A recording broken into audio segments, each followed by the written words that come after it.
and where to find food.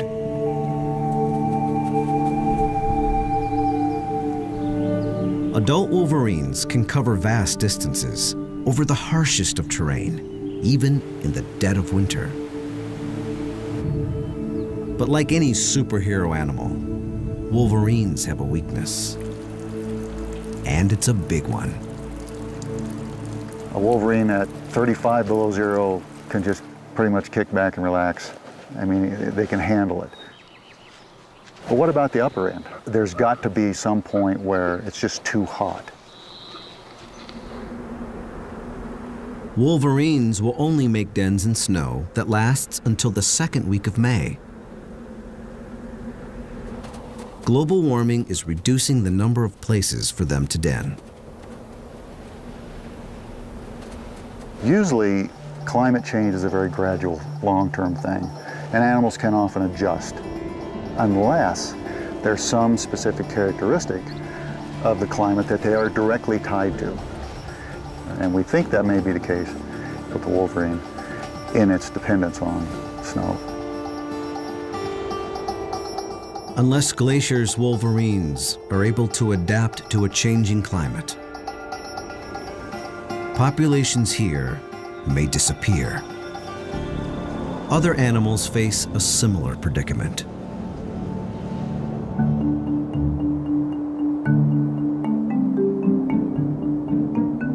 One may be more vulnerable to global warming than any other mammal in the lower 48. It's called a pika, an elusive species with extraordinary qualities. Lucas Moyer-Horner searches for pikas in high-altitude rocky outcrops. He studies their behavior and tries to get a count. They only can live in talus fields, boulder piles, and those are only found in mountain ranges. Even if he can't see them, he can count their food caches and note their distinct sound. That's a pika.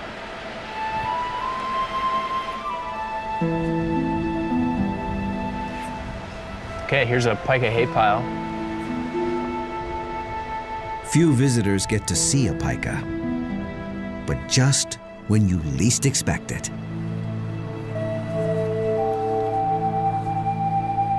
Here's a pika right now.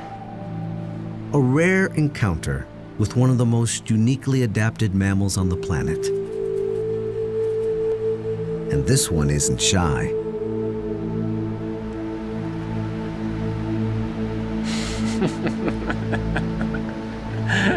I've never had him do that before. It most likely wants the salt from the sweat on Lucas's clothes.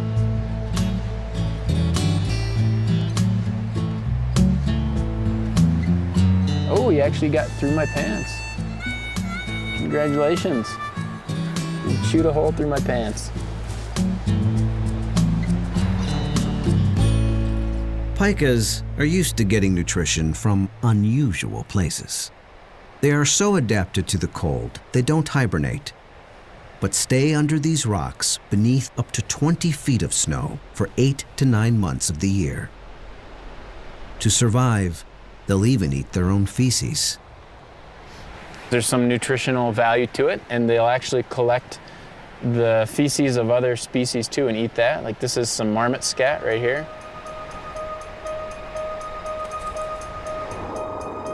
The problem comes when it gets too warm. If they're outside an ambient temperature of about 80 degrees Fahrenheit, they'll die after about half an hour of exposure. I think they're emblematic of the type of animal that is going to have trouble dealing with climate change. And I think we can learn a lot from how they respond. Southern populations will almost certainly disappear as it gets warmer.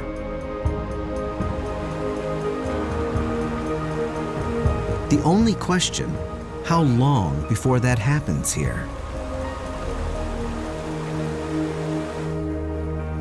There are a lot of changes here. Glacier Park's going to look a lot different without snow and ice. Dan reaches a major milestone on his hike to Blackfoot Glacier. He gets his first good look since part of it collapsed 2 years ago. Even at a distance, he's shocked.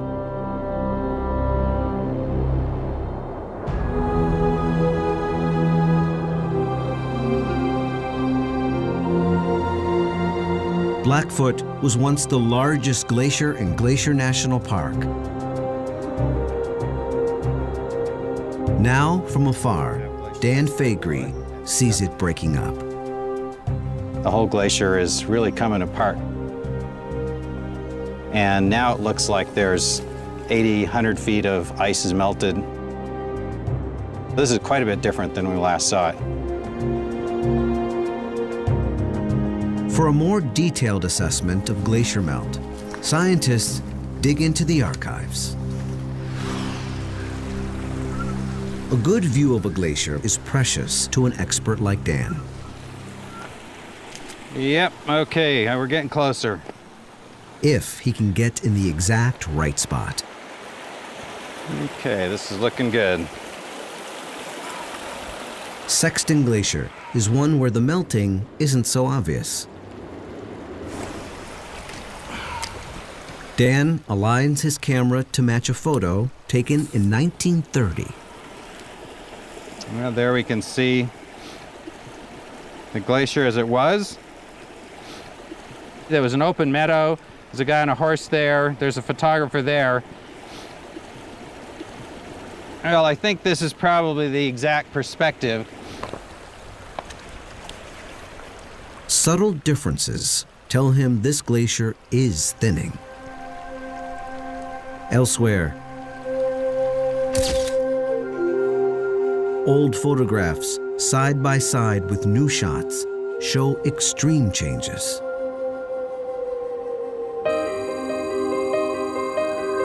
It's a park-wide meltdown.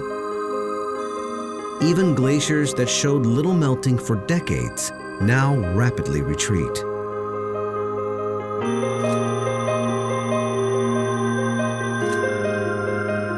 And that's not the only change Dan sees.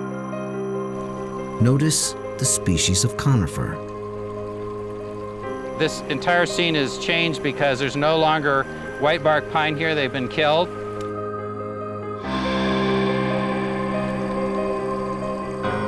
You're not only seeing changes in glaciers, but you're seeing changes in the trees in the same photograph.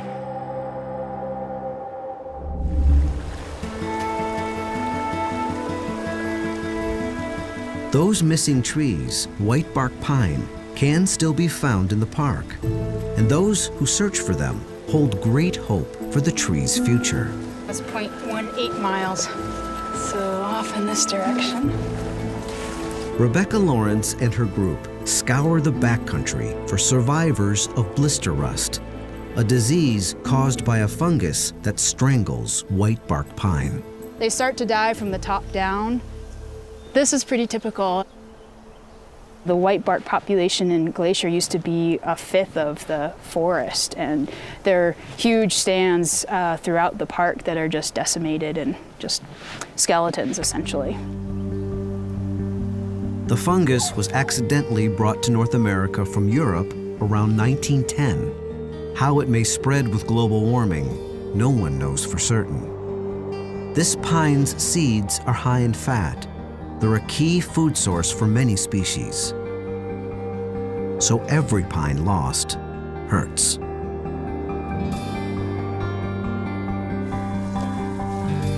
The good news? Every now and then, specialists find a whitebark pine that seems to be resistant. I'm so excited. Good. Tight on the rope. Climb away.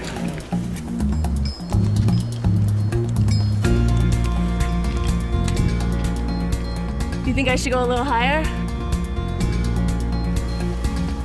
Stacy Jacobson Burgard climbs 30 feet in search of just the right cones. The pollen cones look really healthy. They look beautiful. There's a chance that the seeds may also grow into trees resistant to rust. So these are the female cones for next year. They take 2 years to develop. In the meantime, they can be eaten by squirrels and birds. Well, this is a cone that's been predated by probably a squirrel. So we're trying to prevent the squirrels from eating the cones right now so that we can collect the seeds and to help maintain the population. Okay, are you ready with my cages?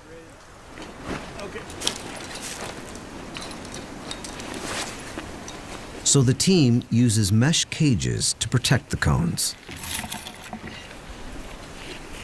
Okay.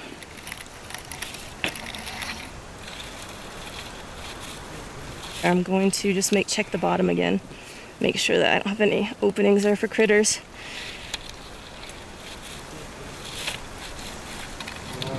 It looks good. They're tight. I'm happy with them.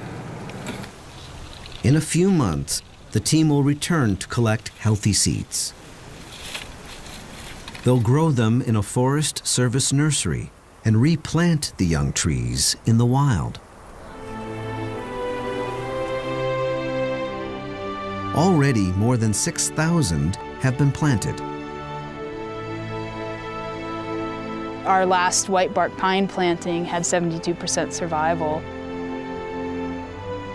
It makes me feel like maybe we can help the species stay without slipping over the edge of extinction. Glacier Park managers fight to protect plants and animals threatened by warming.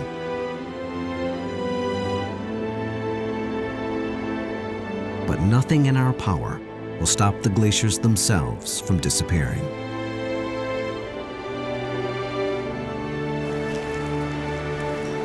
It does look steeper than we thought, doesn't it? Dan Faegre and his group hike their last mile to Blackfoot Glacier and the section that collapsed.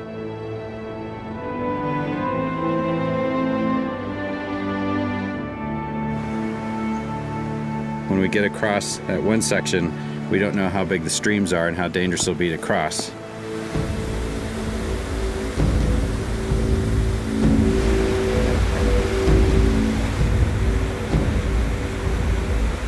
What they find will help estimate how long it will be before all the glaciers are gone for good.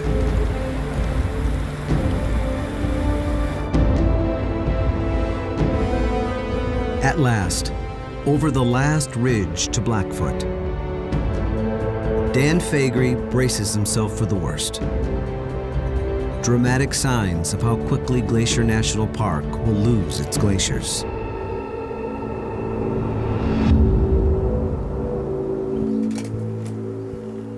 But what they find first is a paradise, revealed by the receding glacier.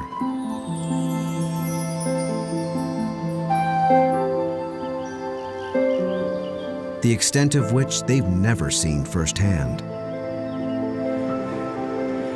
It's pretty impressive.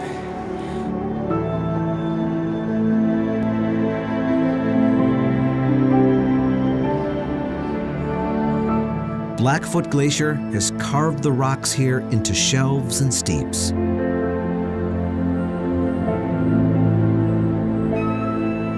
They now channel pristine water into aqua-green lakes.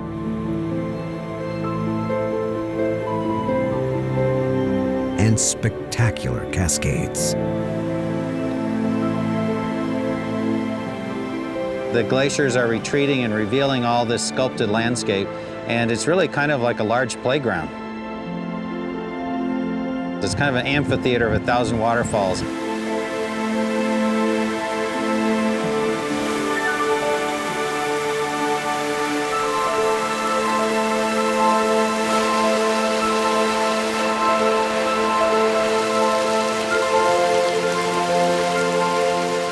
Just on the edges, there's a little bit of fringe of vegetation.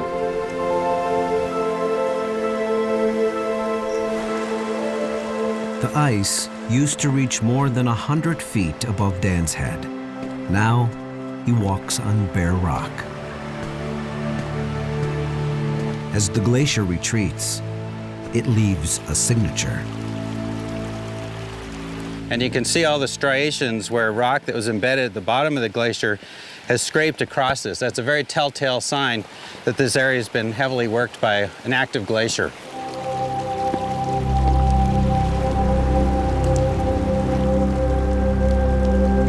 Large chunks of ice break off without warning.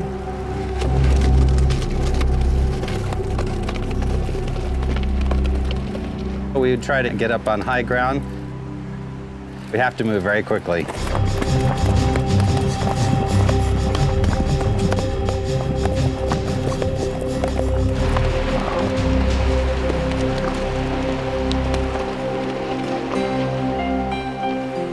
Dan cautiously makes it to the leading edge of Blackfoot. For the first time, he can see up close what is seasonal snow versus what is permanent ice. This is pretty massive. I mean, we have a face here that's 30, 40 feet high, and this is what broke off from the rest of the glacier and went cascading down behind us here. Once you see some disintegration occurring like this, the models that rely on gradual melting are basically not so good anymore.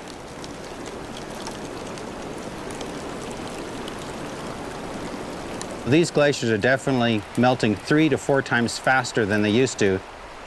As the glacier thins and moves over some of the humpy topography, it just shatters, it just disintegrates. And so it's hard to believe that a glacier can go away this quickly, but when you have a situation like this, these glaciers could be gone in a decade or so. Everyone thought the glaciers would be here for at least 20 more years. Now it seems about 10. Blackfoot itself, once the park's largest glacier, now has areas so thin they'll likely go even faster. The landscape it carved will remain, but without the ice melt in late summer, most of these waterfalls will cease to flow. This brand new valley of roaring cascades will become a mere whisper.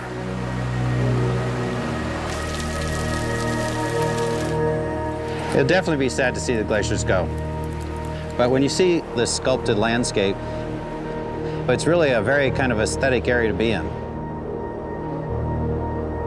This is going to be an interesting part of the park for a long time, even after the glaciers are gone.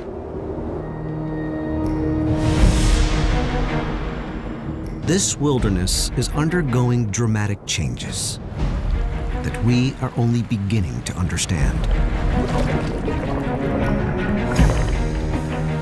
Plants and animals have little time left to adapt to a warmer park.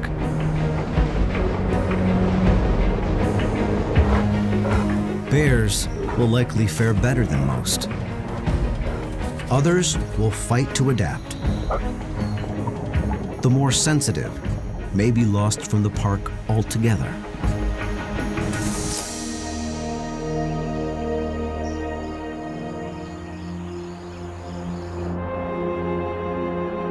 What will remain is a dramatic new landscape.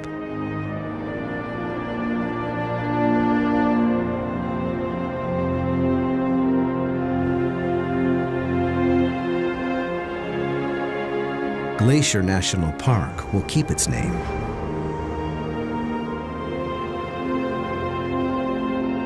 Even when the ice is gone, the impact of the glaciers will live on.